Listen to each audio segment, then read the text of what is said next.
Recorded live at 4ZZZ Studios Brisbane on 102.1 FM. And broadcast across Australia on the Community Radio Network. You're listening to Z Games. With 10 years experience and over 500 episodes, Z Games brings you the best in gaming news, reviews, community and culture. Want to reach out? Message us on Facebook at ZEDGamesAU. Yo, you're listening to Z Games. My name is Ezie, and I'm hanging out in studio with... Elliot. Zahra! You! Woo! It's the three of us hanging out tonight. Yep. What have we got coming up tonight? Oh, well, we've got a couple of things. We've got the week in gaming news. Oh? Yeah, there's a lot of news. Ooh. Yeah. There's quite a bit of news this week, so, bear with us for that. After that, we've got a review by Zahra. I do have a review. What are you reviewing? I managed to forget. Monster Harvest. There we go. Monster Harvest. Cool. Yep. We also got later in the evening a discussion about the movie Free Guy. Elliot and I have some opinions.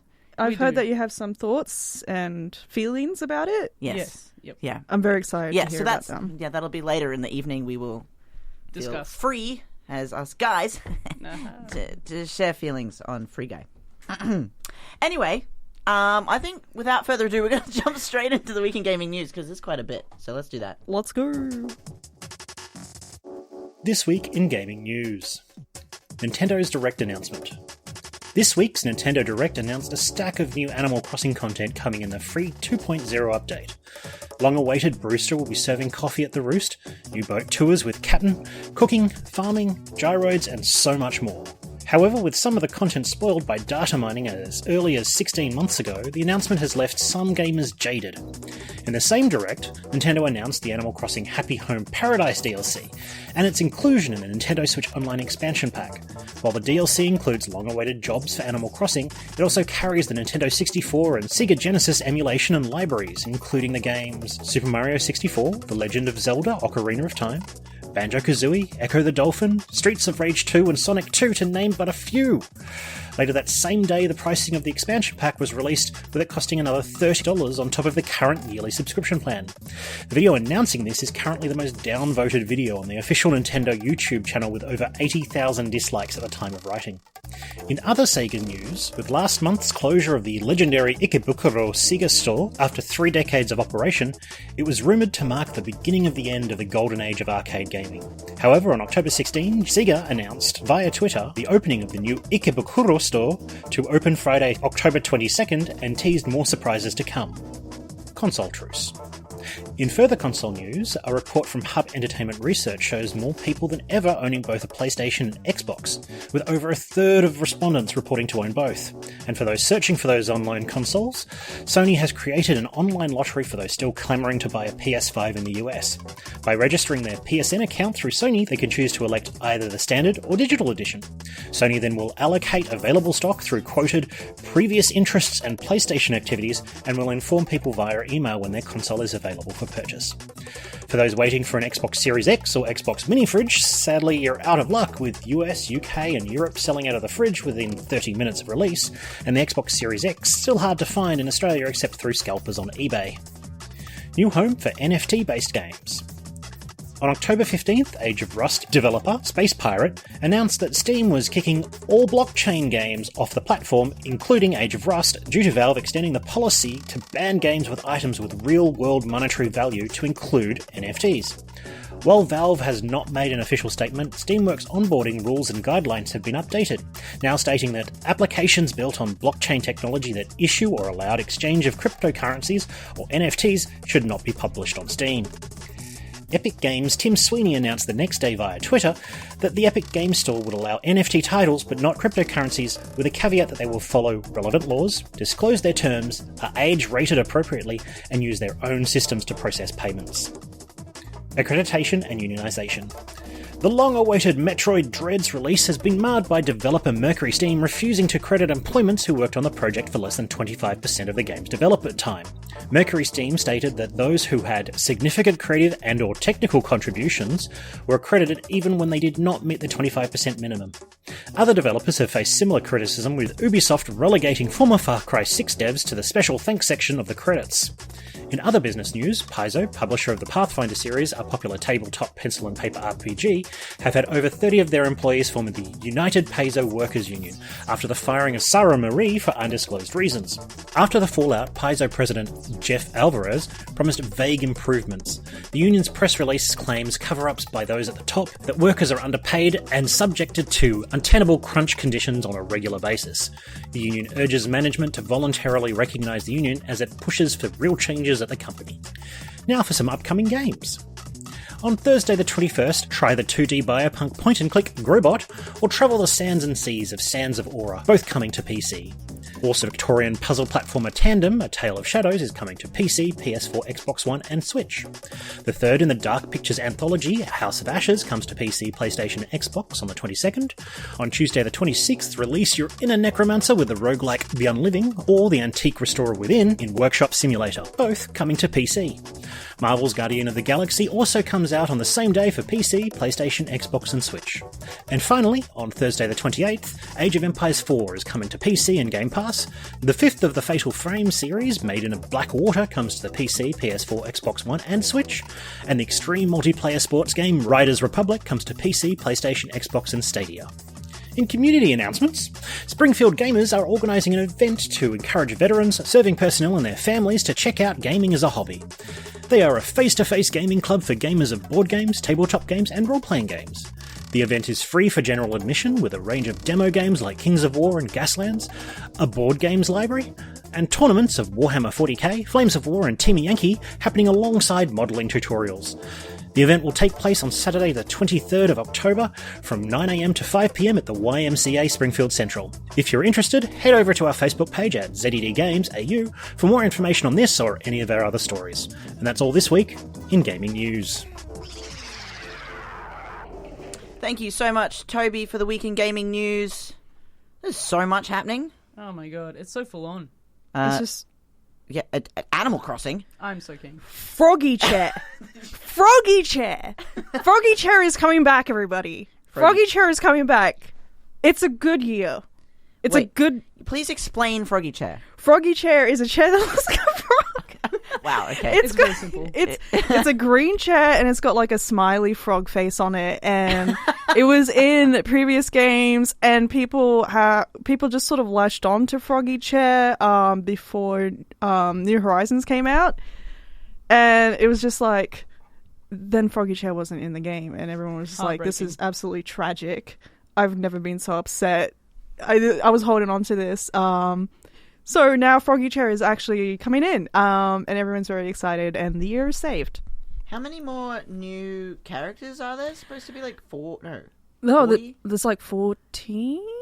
14 new characters? There was quite a few, I remember being. A pretty decent amount, yeah. There was a fair chunk. Enough to release a whole new set of amiibo cards. Yeah. Yes, yes. I'm sure EB game stores everywhere are flooded with pre-orders for that. Mm-hmm. Yeah, cool. So Animal Crossing, that's a thing. Froggy Chair. Froggy Chair.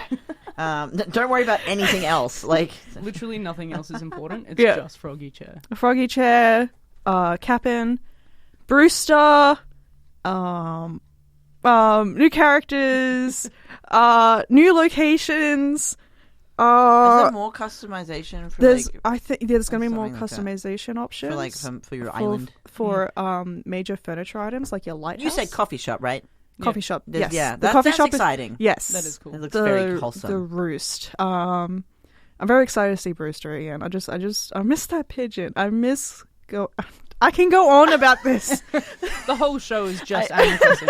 I remember one time I came to your house, Zahra, and we were hanging out, and you had like Animal Crossing just running on your because your Nintendo Switch was docked. Yeah, and like you just had it running in the background, and it was just the sound, like the same loop sound. Yeah, like the whole time we hung out for like 2.5 hours, and I was like, how are you not like clawing your eyes out at the sound? No, it's just No idea. it just represents peace to me, really. Until like it's nighttime and then it's like, no, the spiders are out. Scorpions. No. So terrible. Speaking of spiders and scorpions, moving into like a more Halloween-y thing. Any spooky games you guys are playing? Getting ready for Halloween? I was going to pick up Dead by Daylight finally, because Maylee was talking about it the other day, and I was like, you know what? I really want to play that. So I think that's probably going to be my Halloween game. Ooh, that's exciting. And I think it's on sale at the moment as well. So, yoink. Good choice. I'm a big baby, so I'm still tossing up whether or not to actually play scary games because yeah, right. I mean, I have Dead Space installed on my PC, but I'm like, that's a particularly scary game. Yeah, I keep looking at it like I gotta play it, and I can't. I have so on Game Pass, because we love to mention that on Zed Games. We're not sponsored. We're not sponsored. We just love Game Pass. They've got The Medium.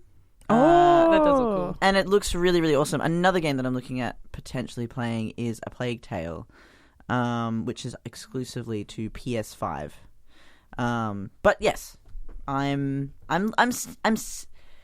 seeking out some spooky things. I'm not too sure though, because like I am a big wimp. Like I get scared quite easily. You know what can be quite spooky in the right conditions? Minecraft. Oh yeah.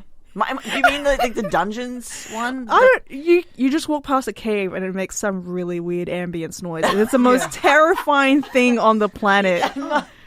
That's not how this is terrifying. Go. What do you do on Halloween? Get you. Yeah, no, it's scary. It's just like you're just minding your own business, like chopping down trees, or you're like, I'm gonna get some iron, and then it's just like, yeah, that's true. There are lots of weird sounds. Yeah, freaky. It's messed up. Wow. Okay. Well, spooky Halloween games then. Actually, you're listening to Zed Games. My name is Ezie, and I'm hanging out in studio with Elliot and Zahra. Hello. Oh, that was nicely in sync. Nice. We are now about to head into a review. Zahra's going to talk about Monster Harvest. Monster Harvest. Go for it. All right, Monster Harvest is developed by Maple Powered Games and published by Merge Games. You have grown tired of your life, and your uncle has offered you an opportunity. He once ran a farm, you see, but he discovered a wondrous creature called planimals, and as a man of science and botany, he has taken it upon himself to study these creatures. Planimals come from a fusion of slimes applied to growing plants, bringing them to life. Kind of like birds and possums. A town has sprouted around this discovery, leading to a lifestyle adapted to these planimals and slimes. Slimes can be used as a form of energy, and the planimals can fight for you, act as livestock, and are a loyal companion. Now, it may sound kind of familiar, but Monster Harvest is a hybrid meant to fulfill a niche. A cute pixel game, you have to restore your uncle's farm, uncover the mysteries of this town, the slime, the planimals, and the menacing group that seems hell-bent on making sure you don't know what's going on. Monster Harvest at its basic is pretty straightforward. Grow plants, fight slimes. Use the slimes on the plants and you'll grow planimals. And depending on the type of slime used and the plant you apply it to, you get a variety of planimals. The one you encounter first are planimals that will fight for you. You can create a party of them and explore the dungeons with them. You'll encounter dangerous planimals in there, but with a bit of strategy you'll defeat them, finding resources and treasures. You'll need to focus on farming in order to maintain your planimals, and the fruits of your land will provide you with income, essential for upgrades, new buildings, and new gear and seeds to grow, leading to new planimals to discover. You can also combine slimes together to create more powerful slimes to apply to your plants. The battle mechanic is pretty straightforward. Try to attack the enemy planimal first with your sword, and you will get the first hit in with your own planimal. Once engaged in battle, you'll have access to some attacks and abilities that you'll use to fight. If your planimal is knocked out, you get a resource from their soul life essence that you can use to upgrade the soil of your farm, allowing you to grow more powerful planimals. But if your planimal survives battle, they'll gain experience and level up, and you can continue through the dungeon finding more ore and resources, and stronger planimals. Other townsfolk have also raised planimals, and every Friday you can go to the recreation centre and battle townsfolk, raising your own rank within the town. So it sounds pretty solid, and I was interested in the concept, as Monster Harvest combined genres I'll enjoy. But it's not doing it well. The mechanics I described aren't especially robust. Farming is fine, although the drain on my stamina is quite frustrating. Crafting recipes are unlocked as you level up, and to level up you need to farm, fight or forage. And the stamina usage limits how much progress you can make. Granted, as you upgrade your gear and earn enough to buy stamina potions, it becomes less frustrating. But it still takes a while to unlock crafting recipes that are actually helpful. It is fun unlocking and building new buildings and planting as many seeds as I can afford, and seeing what planimals I get throughout the seasons. Battles aren't exactly exciting. You have one move unlocked to start with, and whoever wins depends on who strikes first. There is a bit of RNG and some status effects to keep track of, but you'll have to do that in your head, because there isn't really a good UI. Oh no, I've been poisoned, but I'll have to remember that. In my brain, I won't get a little post-it note. You can't heal your planimals unless you sleep overnight, and you can't switch planimals around to run away in battle. I do absolutely love that the two top members of my planimal party will walk around the world with me, following my character around. But my biggest frustration is with the UI, and how this game communicates important things with the player. There is a tutorial, kinda. It just dumps everything on you in one go, and you just have to remember that. And there's not a way to revisit any part of the tutorial. There's a device that I know I can put things into, but I have no idea what exactly I can put into it. And when I try, it just tells me I can't put this item I'm holding in. There is a calendar, and I know there are festivals. I walk into town, and it's decorated for something. And I can't go into the dungeons while there is a festival. My uncle says I should go enjoy the festival, but I can't find anyone or anything to do during these festivals. I wander around aimlessly until I give up and call it a day. I think I'm supposed to be able to cook. I can buy salt and sugar for cooking. I have no idea how to cook, and food would be so helpful for my stamina. And there's a little clock icon at the bottom of my screen, right above my toolbar. It's not a clock. It's not a useful clock. It's just there for decoration, which took me a while to figure out because it is animated, but it doesn't mean anything. And it's kind of ugly. The game is quite pretty, but the way the user interface is designed is clunky. The font doesn't fit, literally. Parts of the bars are hidden behind the decorative frames. Navigating my inventory is a pain. It seems to glitch out sometimes. The highlight square doesn't fit, also literally. And while I play primarily for controller, I switch to my mouse to move around my inventory and chests. Music and sound is repetitive, painfully so. The pop sound from picking up things is satisfying, and it can be eerie to hear planimals making their weird sounds in the distance, but the music is a very, very short loop. The audio experience means nothing to me except something to numb my mind. I put it on mute and listen to a podcast instead, which actually helped me stay focused enough on this rather shallow game. I wanted to like Monster Harvest. I like the genres, and it's quite a pretty game. I could play farming games for days. I love raising a party of creatures to bond with and work with, and Monster Harvest is those genres. It does deliver these things, but in an extremely unsatisfying manner. The entire time I was playing, I just kept thinking of other games I could be playing instead. Nothing grabbed my attention. I wasn't invested. Losing my planimals didn't really matter. Farming is alright, but I know a dozen other games that does it better. The story is alright, but it's nothing new. I essentially predicted it within 3 minutes, but it takes forever to progress through. There is one thing this game did really well though, and it's the fact that a couple of my planimals will walk around me and follow me. I mentioned this earlier, but it helped my frustrations look at my Montanko just standing there. He's a little guy. I love him. Monster Harvest. Damn. The end. Wow. I'd say that's a successful game. It was a game. It was definitely a game. Sorry, I've just been watching some playthrough on my computer here. You're right, it's not the most glamorous looking UI, is it? No, and actually having to interact with it it annoyed me.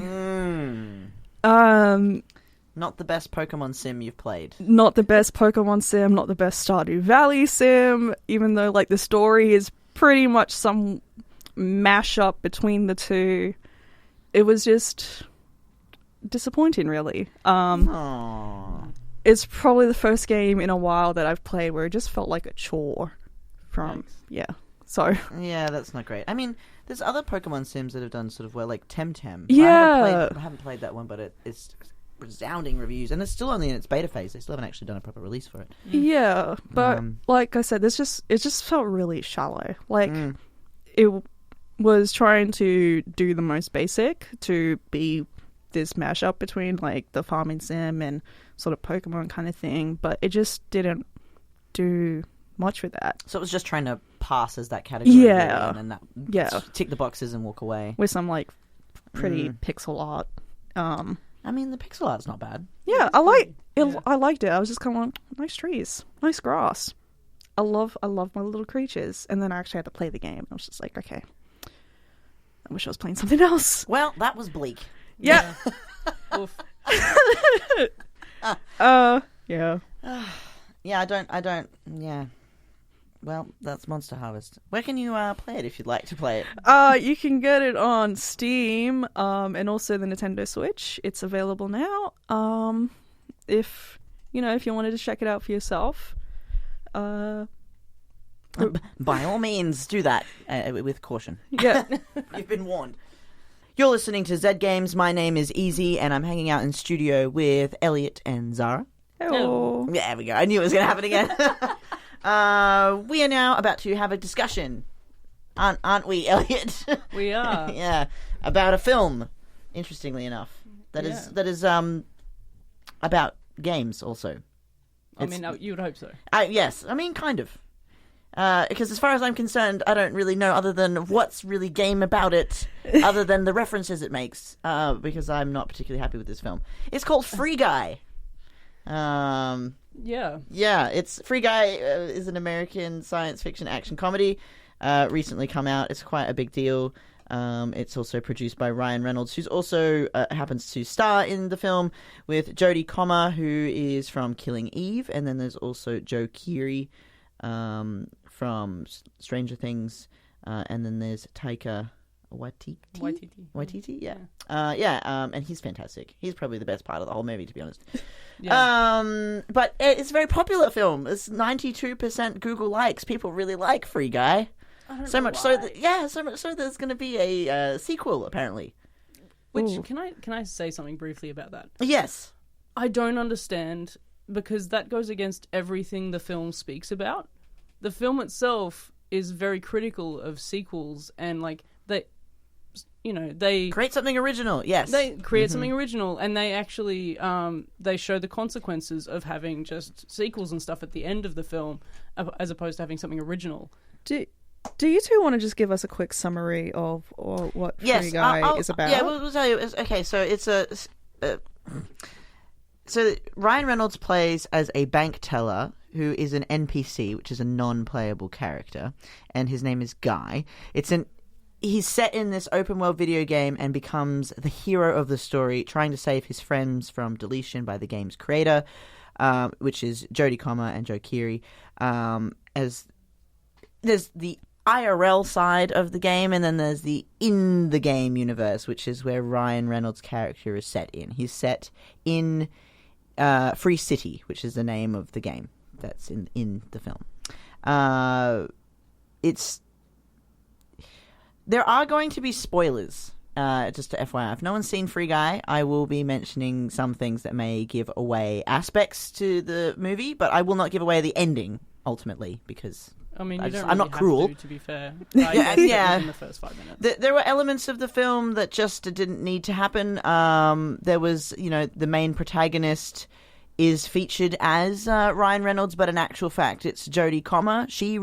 Her character is technically, as far as I'm concerned, she's the catalyst to the whole thing. She is the catalyst to the whole thing. For about 50% of the film, she is a strong, independent female figure with an intention and a goal, but then is portrayed as crazy, in quotations, and lots of other things, and then inevitably kind of erased as the protagonist in the own film, and then ultimately ends up being a love story, and she falls in love with the other creator or something. And I'm like, why? This is completely unnecessary. Completely pointless. It was it had no reason to exist in the universe of Free Guy at all for the film to be good. Because also Disney happened to have this film, they obviously just decided to throw in every single reference to anything that they possibly have. There's Marvel, there's Star Wars, there's there's a lightsaber moment. It's just also from a purely how you make a game perspective, it was actually terrible. Yeah. Like, they mentioned ones and zeros in the... He's like, I love writing in ones and zeros. What? Like, nobody uses ones and zeros anymore. There's an interview that's, like, quite early on in the film where... and by the way, this doesn't give anything away other than just how ridiculous and how no one thought to talk to a game developer or a game programmer through any time making this film. About games. Anything. Literally. Could have spoken to one of us for free. I would have happily said that's not how programming works. And I'm not a programmer. But there was this moment, it's like, I just really love ones and zeros. And this character is supposed to be a programmer. It's like, you do realize that they don't program in ones and zeros. Not a thing. Very tired. And that was about 15 minutes in. I really got a headache. Yeah, I was it was a really headache. frustrated by the use of dialogue in this film because they thought that everyone that was watching it was really dumb. Yeah. Really, really dumb. Like, for example, like, they used the words non-player character, and then they had to go, the guy was like, he's an NPC. Non-player character. Like, and then they explained it after that. And, like, if you just watched the film and got the context of the film, you would understand that regardless. Like, you don't need to say everything with words. That's not the point of a movie. If you want to say everything with words, read a book. Or listen to the radio. Listen to the radio. Or listen to Zed Games. Or listen to Zed Games. This is every Thursday, 6 or 7 p.m. live for Triple Z. If you're listening to us right now, you've done it. You're at the right place. Correct. Yeah. There's a podcast and a Facebook page at ZED Games AU. Check it out. Anyway, Free Guy, terrible. Also, I was just perusing some reviews. Most people seem to enjoy it, and I suspect that none of them have ever played a game before, but maybe have watched films. But I also found a review that was quite apt. In one sentence, this person says, "Not family friendly, appeals only to desensitized, conditioned minds." So, Oof. That's pretty much summarizes it for me. I think it was actually terrible, and I wish that I could get the money back for that film. So please, if you're an avid games player, I'm interested to know actually what your opinion is of Free Guy. There were moments in the film where I remember that just the will of the characters seemed to make animations and things move in the space that is not possible unless you programmed into the actual game. Yeah. So there was a lot of questionable physics and actual practical game implementation going on that is just not possible. The only redeeming quality of this entire film was that clearly Ryan Reynolds was ad-libbing a lot of his lines, his style actually, and they were quite funny. There were moments where I was genuinely laughing because Ryan was the only thing that sort of carried it. Character for this, that and Jodie Comer is just unbelievable actress as well, but questionable story written for her. Very strange film. Yeah. I definitely felt like they didn't know who their audience was. They didn't know who they were targeting. Because at some points they were catering to gamers, and other points they were really harshly making fun of them. And then at some points they were trying to over-explain things, but then also making in-jokes, and it was a weird situation. It was interesting as well because of the, I guess there were moments where they made reference to basement-dwelling gamers and stuff like that, and then they had they had Ninja. They featured streamers. They featured so many streamers, yeah. And none of them can act, even in the 3 seconds that they were in the film. It was very, oh no. Which is shocking considering they have to edit their stuff. Yeah, you'd think, they probably, I don't know, if you're that famous, you probably pay someone. Yeah, true. Yeah. I would not be editing my own content if I could pay someone to do it. Yeah. I mean, look, the film had a budget of $125 million, and it, the box office is $328 million. Yeah, it's done well. It has done very well. Hence the sequel. Hence the potential sequel. But also, apparently, Ryan Reynolds is taking a break from acting. Yeah. Fair enough. After that, I probably would too. He produced the film. Like, this was, I don't know. Yeah, maybe it was just regret.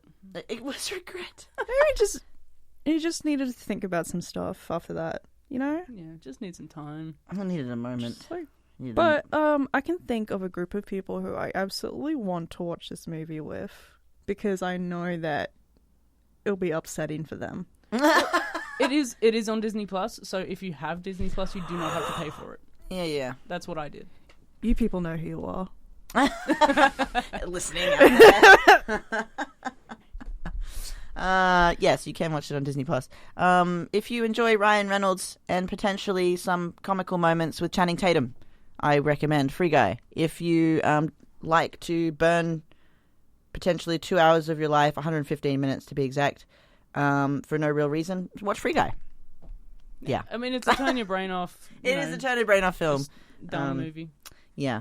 Anyway, that's Free Guy. Cool. Done. Amazing. What a positive episode. Yeah, this it's quite bleak today. It's not the most exciting. But you know, if you're into like hearing about really bad films about games, then yeah, that they can't all be good, you know. No, they can't. No, some of them can be bad. It's true. Yeah. And you know, tonight was dire. It's okay. Next week we'll hopefully be better. Yeah, well, there will be more positive things. Will there? There will be be a spooky episode next week. It will be Halloween next week. You're getting ready for the spooks, the spoops. It's going to be a spoopy night. Spoopy. Well, if you've tuned in now, you've just caught the end of Z Games, where we talk about gaming news, reviews, community and culture.